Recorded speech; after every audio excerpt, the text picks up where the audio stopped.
This wasn't just a win. This was the breakthrough. From the very start of the tournament, Charlie's game looked sharp, controlled, fearless. Each swing carried that effortless tempo fans remember from his father's prime, yet every shot bore his own distinct signature. He strung together birdies, stayed patient through the inevitable challenges, and closed with a dominant under-par finish. It wasn't a squeaker. It was a statement. Securing victory by multiple strokes against one of the strongest junior fields in the country sent a message loud and clear. Charlie Woods isn't here to blend in. He's here to win. The ripple effect was immediate. Overnight, his position in the junior world rankings surged, vaulting him into conversations about the sport's most prestigious upcoming events. For most 16-year-olds, this would be career-changing. For the son of Tiger Woods, it meant stepping into a spotlight that had been waiting for him since the first time he gripped a club. Tournament directors took notice. Invitations to elite championships began arriving, and fans, commentators, and former pros started asking the same question. What comes next? But beyond the rankings, beyond the trophies, something deeper was happening. You could feel it in the air. The crowd swelled. The media leaned in. Even fellow competitors felt the weight of his presence. In one weekend, Charlie didn't just win a title, he changed the conversation. For years, the question was whether he could ever step out of his father's shadow. Now, after this breakthrough performance, the golf world finally had its answer. The celebration had barely settled when another voice entered the conversation, and it wasn't just any voice. It was Jack Nicklaus, the Golden Bear himself, the man who knows more than anyone what it means to dominate a sport and to live beneath the relentless gaze of fame. Where others saw victory, Nicklaus saw something deeper. He didn't offer applause. He offered a warning, not from doubt, from wisdom. The road ahead, he cautioned, is tougher than the one behind. He wasn't talking about competition. He meant the invisible battles, the ones that never make a leaderboard. For the child of a sporting icon, the journey is never just about skill, that it's about comparisons you didn't ask for, expectations you didn't create, and a spotlight that never turns off. Nicklaus knows how heavy that light can get. His warning wasn't abstract. It came from memory, from experience. Decades earlier, his own son, Gary Nicklaus, was just 16 when the world crowned him the next. Nicklaus. Sports Illustrated cover, national attention, endless comparisons. But instead of launching a legend, that moment became a burden. The expectations didn't lift him, they crushed him. Jack Nicklaus never forgot that lesson. And now, watching Charlie Woods rise into that same storm of expectation, his message was simple and sobering. Talent can win tournaments, but only strength can survive the spotlight.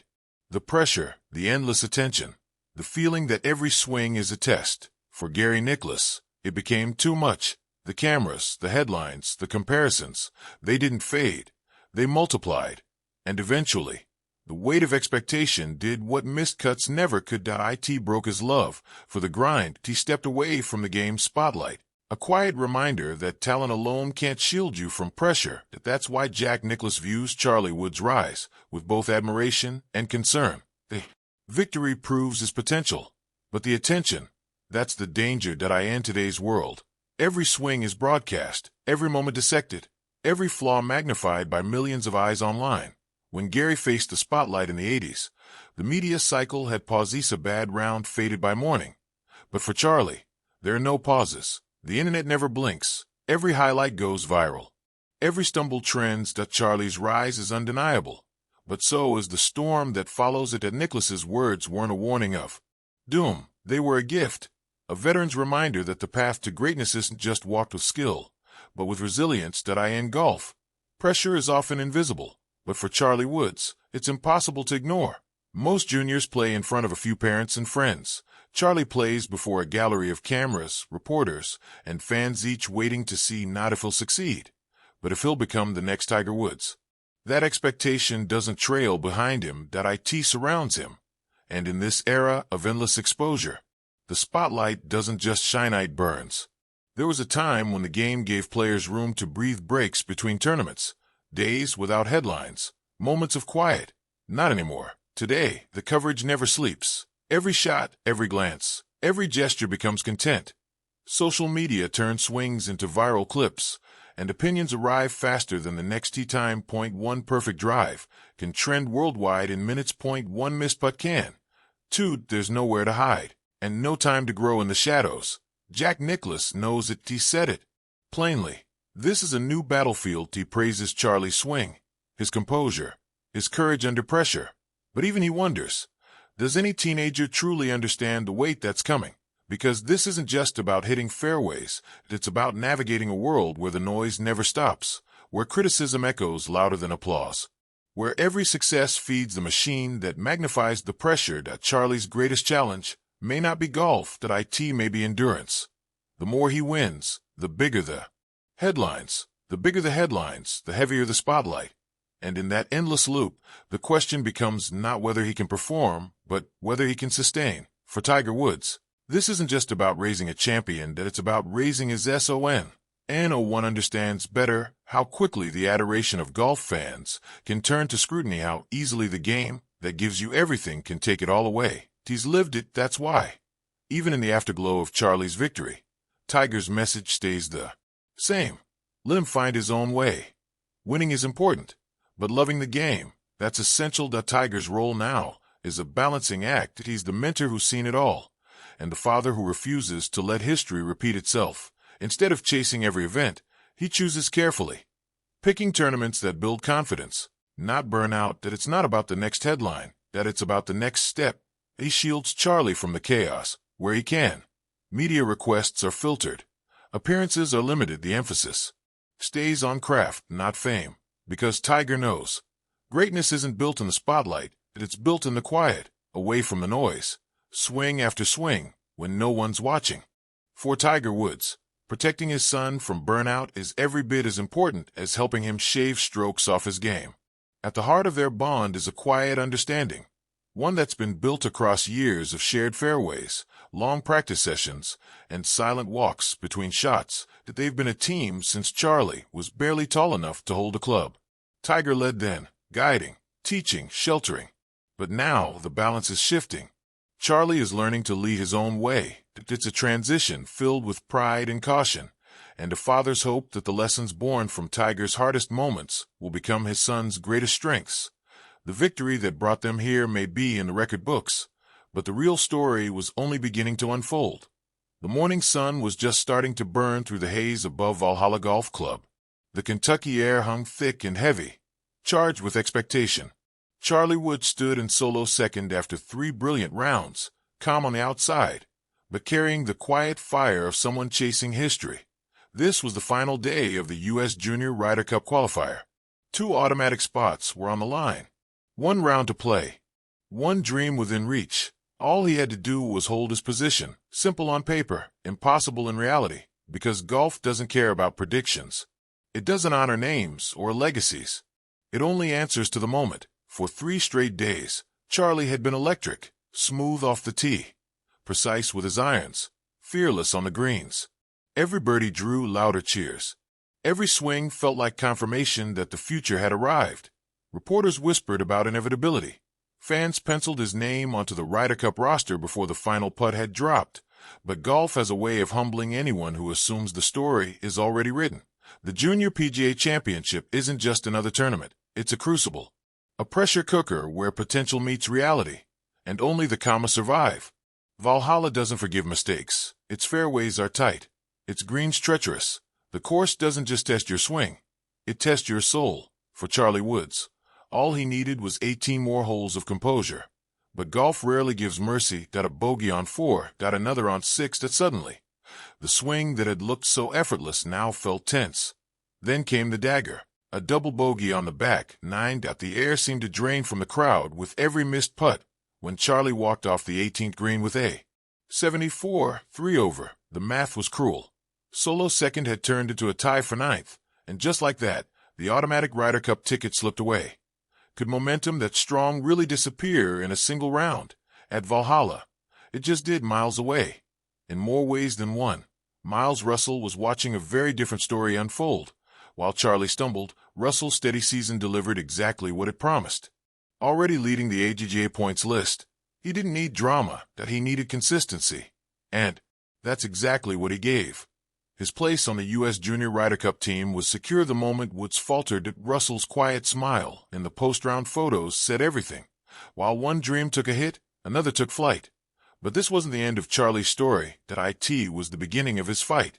Because for Woods, setbacks don't signal defeat. They spark comebacks. While Charlie left Valhalla with questions swirling, Miles Russell left the 2025 season with answers. If Woods' week in Kentucky was about a sudden collapse, Russell's year was about quiet domination. Week after week, tournament after tournament, Russell didn't just contend. He closed. His worst finish in months was still better than most players' best. This wasn't a hot streak. It was a statement. And statements like that don't go unnoticed in Ryder Cup selection rooms. The numbers didn't lie. Top finishes in the AJGA's biggest events, got a runner-up at the Northeast Amateur. Poised under pressure in every major he entered SO win. The official Ryder Cup.com announcement dropped, naming Russell and Talley to lead Team USA. It didn't feel like news. It felt like confirmation that Russell's calm, calculated demeanor made him the face of consistency. In junior golf. That's the difference between being a name in the field and the name on the trophy.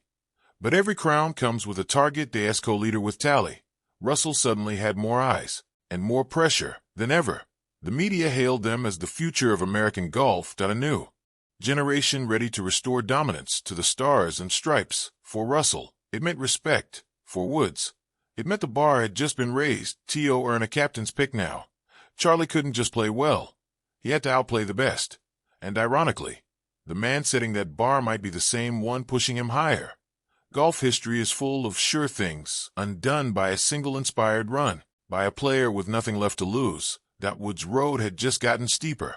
But in sports, steep climbs make for the best stories, and the next battleground was already circled on the calendar. Sawgrass. Would Russell keep the crown, or would Charlie Woods start prying it loose? For Charlie, the days after Valhalla weren't about sulking.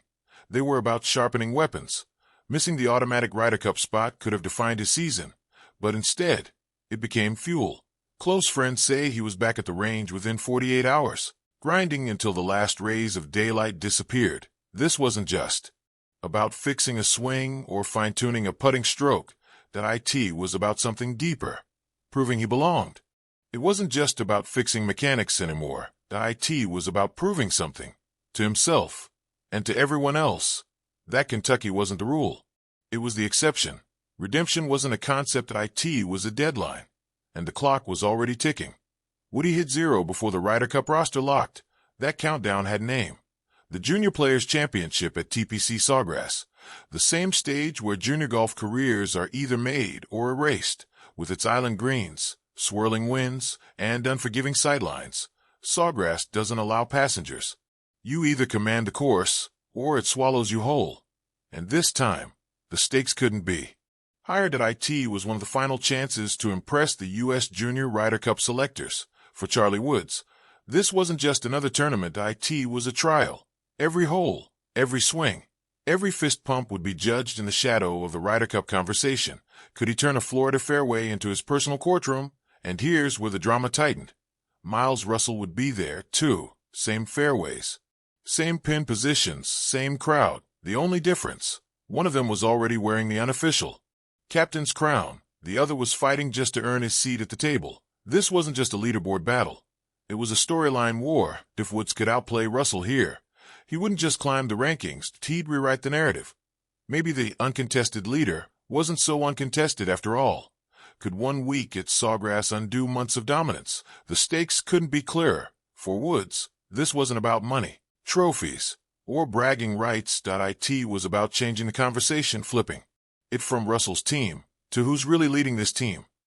And in golf, perception can be just as powerful as performance. The fairways of Sawgrass were cut sharp, the winds were unpredictable, and Charlie Woods was walking toward the first tee with a single mission: to make the Ryder Cup selectors question everything they thought they knew.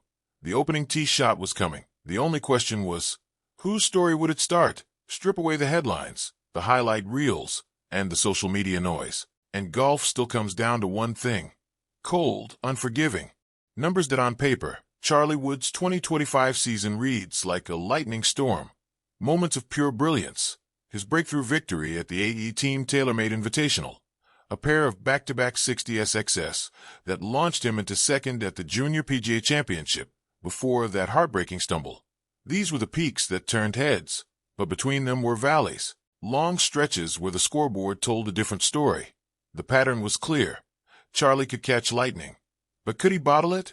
That's the question the selectors couldn't stop asking. Meanwhile, across the stat sheet, Miles Russell's numbers read like a metronome. Steady, relentless, predictable in the best possible way.